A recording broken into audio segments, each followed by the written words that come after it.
আসসালামু আলাইকুম ভাই সকল। দেখুন এসিটা এমন জায়গা ইনস্টল হয়েছে, হিট বা করতে পারে না এসিটা, যার কারণে এসি চলিয়ে কত বিল পরে বন্ধ হয়ে যায়।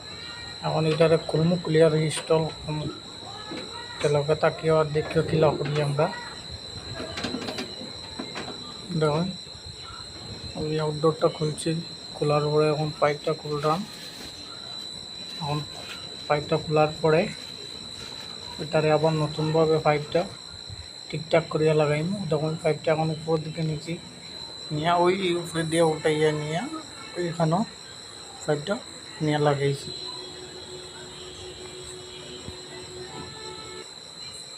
তখন আউটডোরটা এখন উপরে আনছি। এখন আউটডোরটা কোনো ব্লক হইতো না, হাওয়া হিট হইতো না, বন্ধ হইতো না আউটডোরটা। হয় দেখুন পাইপটা কীরকম লাগাইছি এখন। এসি কাম সেট ইজ ওকে, কাম ওকে। ওটা এসি নতুনভাবে কুলিং দেয়, নতুন এসির মতো। আমরা দেওয়ার পরে সাবস্ক্রাইব করবো চ্যানেলটা।